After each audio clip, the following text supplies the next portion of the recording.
Well, welcome back everybody, and thanks for rejoining me, or joining me if this is your first time. You may have seen in previous videos I put out regarding sharpening a spindle gouge with a fingernail grind on it. I used this jig, but what I'm going to do today is I'm actually going to make a brand new one for my largest bowl gouge, because this hole here is too small to fit my largest bowl gouge, so I'm going to make a new one for that. Before I do that, I'm going to put out a quick apology, and just to say that when I'm editing these clips together, the rendering sometimes goes a little bit awry, doesn't quite match up the video with the audio, and if I start to sound like a bad 80s martial arts video, then I'll apologise in advance, but you never know, you might find that more entertaining. So I'm going to head on over and make a start on this now to actually go into a friend's workshop to do this project, and I'll see you over there in a second. I've got most of the bits ready. I still need to find a coach bolt, but I'm going to go with this piece of dowel. It's fairly strong. It's a softwood dowel, but I've got it and it's handy, and it'll do the job adequately. Just going to use this is actually the bottom of an old stair spindle left over from something. A little piece of English ash for the knob on the threaded bolt. An insert for the bolts, and a few bits and bobs there. So the first thing I'm going to do is drill this hole, which I'm going to use the pillar drill for. So I'll head on over and get that set up.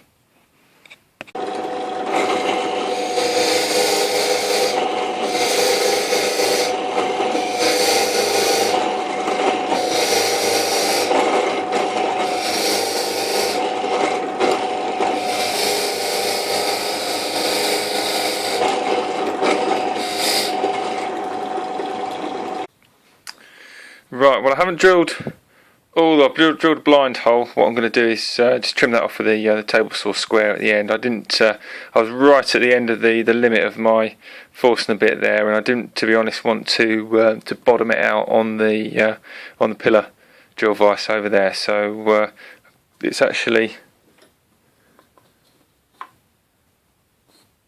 a comparable length with the original one, so I think that's pretty much sufficient. It's probably why that one was that length as well, using the same bits. But now I can get on and drill that 45-degree hole in the bottom. Okay, well, I've set up the pillar drill. I've clamped the piece of timber onto the table, having tilted it. I've just used the 45-degree line on the scale. I haven't bothered using a protractor or anything like that. And I've clamped a piece of timber onto the table. I just put this block in because it was getting a bit fiddly trying to slide down, so I popped that on. So hopefully now we can just drill that hole through.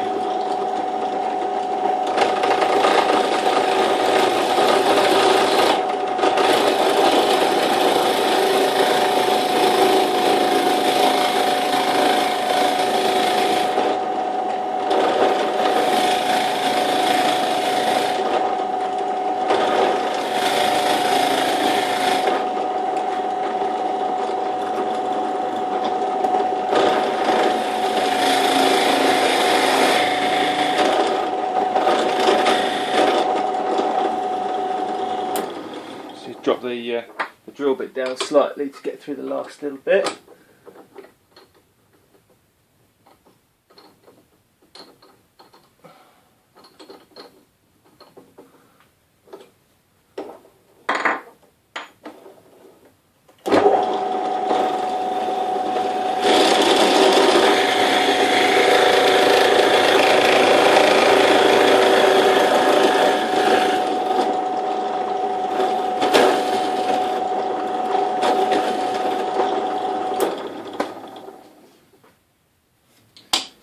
I don't think I could have cut that much finer. I think I must have missed that by just a fag paper, but it was enough.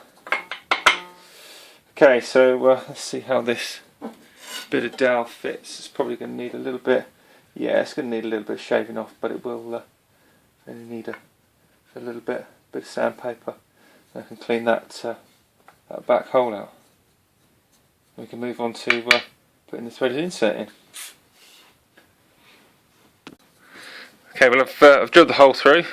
and sanded down just the end of the dowel, so that now fits in there quite nicely, hopefully without that splitting this softwood. But the worst bit I've just realised is the size of this piece of timber. These threaded inserts, look, are longer than the diameter of the hole, so normally that wouldn't be a problem, but in this softwood it may be an issue later. So when I drill that hole, I think I'll put a capping piece on top here, just to give that a little bit extra to bite into. But I'll find a bit of scrap wood for that, I'm sure. Okay, I've just glued a piece of oak on the top here to accept the threaded insert. This particular kind has got like a knurled, they're brass, and they've got a knurled, if you can see that,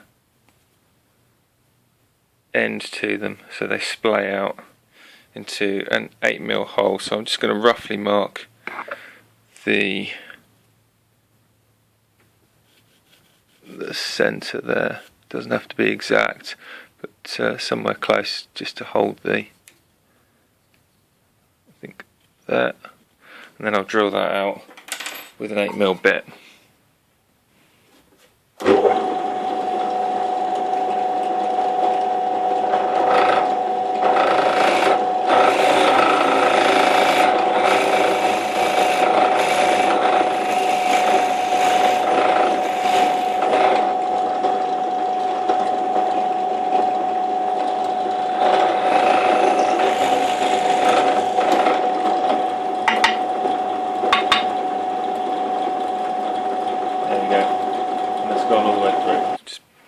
Persuade that in.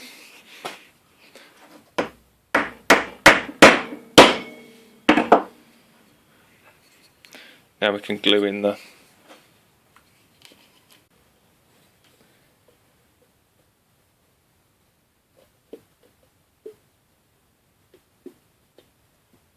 that was a close one. That was nearly a recipe for disaster. Always comes out. The top's bunged up, so smear that around there. Nice, good.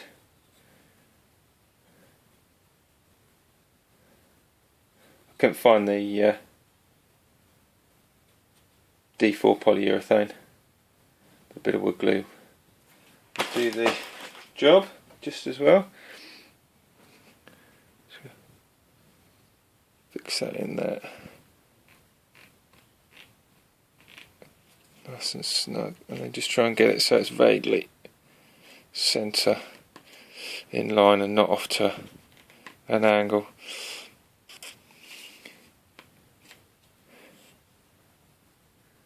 There we go. Now I can run that edge through the table saw, just take off that back edge. Just got to make the nut.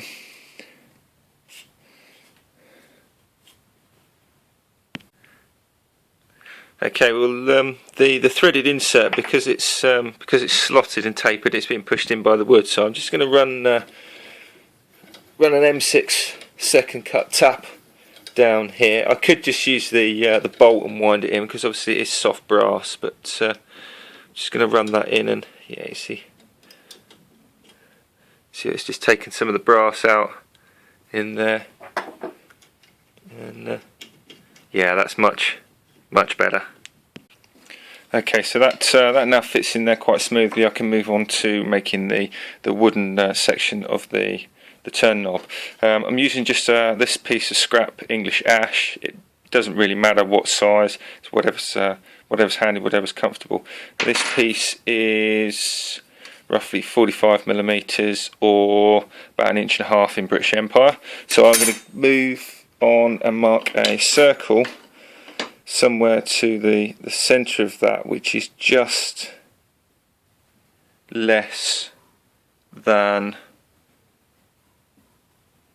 if you can, well, you can see that circle. That's going to be roughly the size of the knob. And then what I'm going to do is draw another one underneath it, more to give me a guide for where to cut this piece of timber up later on. Okay, now without resetting these, it's the same arc. I'm just going to move the point onto the circumference, draw an arc, and I'm going to carry on round, and hopefully I should start back where I was a second ago.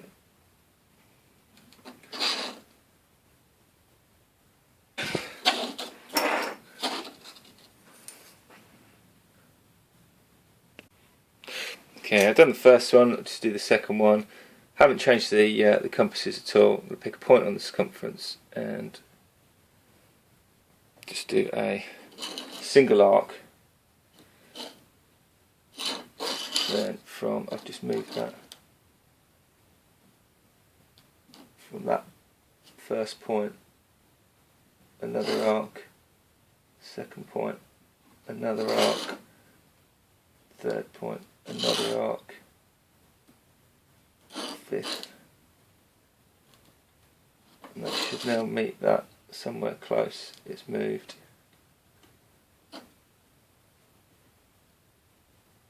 Keep going round. I should pick one of them up.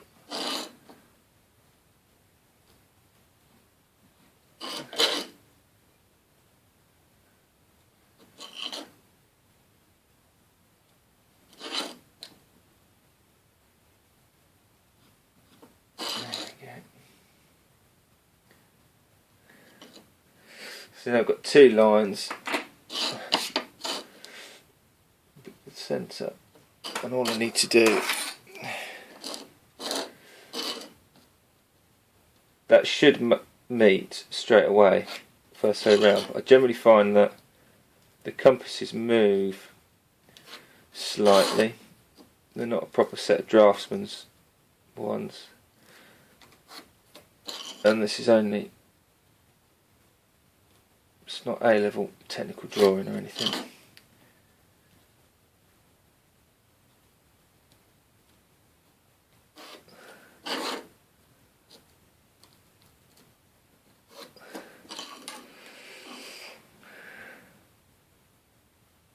Be close enough for this exercise.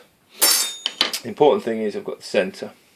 Next thing I need to do is drill out a hole for the thing. I'm actually going to drill a pilot hole and thread the bolt into the wood so it's held nice and tight, and then I'm going to drill a blind clearance hole for the head of the bolt in the other one. So I've got that one and that one. Now I'm actually going to drill the clearance hole in this one because when I put this together and have to cut it off, I want the bolt sticking up this side. So I'm going to mark that on there, big and little, because otherwise I'll mess it up and I'll end up with the writing like that. So head over to the pillar drill and drill those holes out. Well, I should actually be using a brad point, but I can't find a 6mm, so it's going to have to be a standard twist.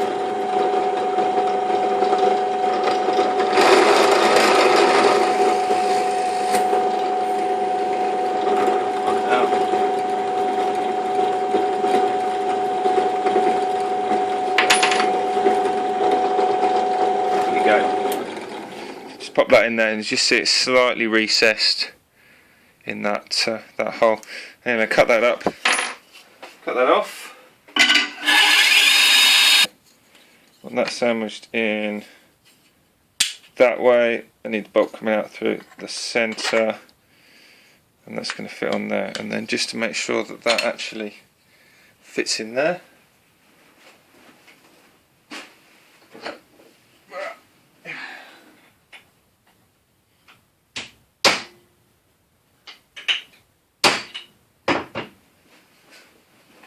Just giving that a slight tonk with the mallet, and then I can glue those on top of each other and then cut those off once it's dry.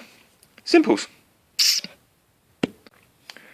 Okay, so the glue's all set up on here now, and I'm just checking that everything fits in. So my gouge fits in there nicely, and this just tightens up, finger tighten, fits on there. Now what I'm interested in now is this distance in here. So obviously the bolt's much longer than I need, so I'm just going to mark that off roughly with there, so it's a little bit, I know how much to cut off the end. I can just simply hacksaw the bolt off where I need, and then I'll grind the end over to give it a tapered edge so it doesn't hurt the thread. Okay, I've cut the bolt off. I actually rough cut this out first on the bandsaw. I probably should have cut this off first because it was interfering with the guard on the bandsaw blade, but it's done now anyway. You can see where it has cut through, just to stop it damaging the thread. I'm just going to grind it off on a taper, and then it should fit in nicely. Nasty little bits.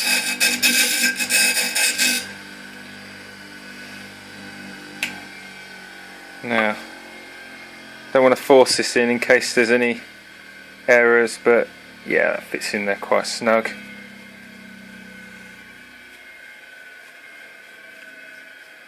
Winds in quite nicely, very nicely in fact.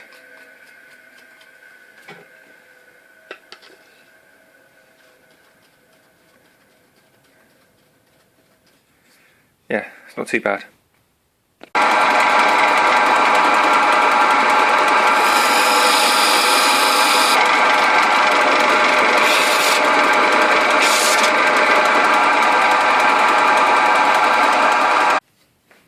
Okay, well, the moment of truth. It's all set up. I've actually gone for slightly more than 2 1/4, 2 1/2, because the rest arm fits slightly further forward. So I want to keep the triangle roughly the same as the other one, because I like that grind. I will need to just grind off a little bit of the old bit because obviously I'm using a new jig. But once that's set, that should be fine. We'll see how it goes.